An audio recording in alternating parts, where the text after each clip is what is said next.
You know, there are some rules, some principles, that go way, way back, long before any laws were written by people. We're talking about something that's woven into the very fabric of our world. Today, we're going to explore what our source calls the law of hydration. And God called the dry land earth, and the gathering together of the waters called he seas. Now, our source material suggests that these words, they aren't just poetry. No, this is describing the very moment that a fundamental rule for all life was set in stone.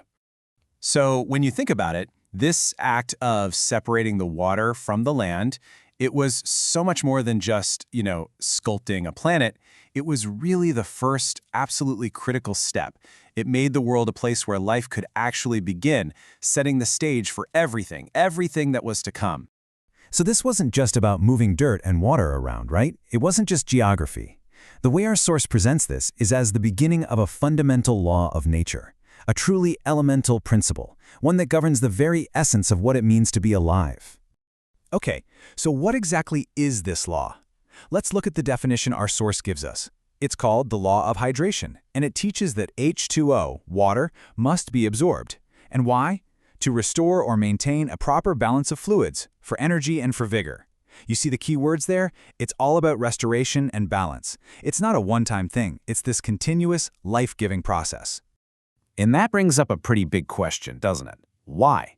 Why would a law like this even exist? Well, according to this text, it wasn't just some random accident of physics. It was something intentional, the result of a conscious design, a divine purpose behind the way water works.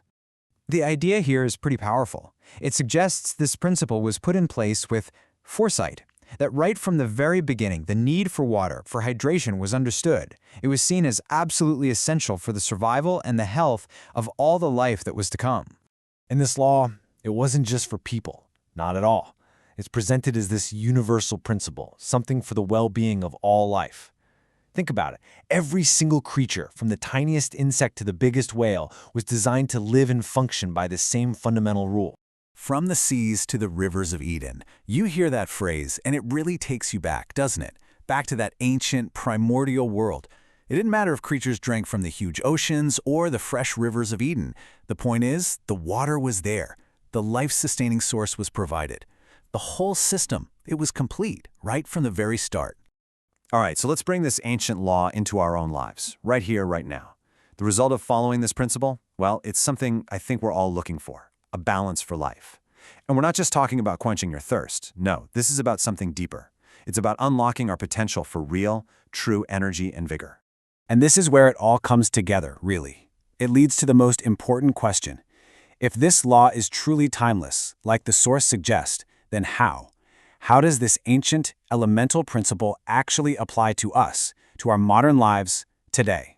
And the answer, the main takeaway, is beautifully simple. A proper balance of fluids. That's the key. That's it. It's presented almost like a secret, the secret to unlocking that energy and that vigor that was intended for every living thing, right from the dawn of time. So in the end, it doesn't really matter if you see this as a divine law or just a simple biological fact. The principle is exactly the same. The connection between water and life is absolutely fundamental. It's an ancient rule, and it still governs our energy and our well-being every single day. If this video is helpful to you, please like, comment, and subscribe to help the YouTube algorithm get the videos out to others. Thanks for watching this Principles University presentation, and we'll see you in the next video.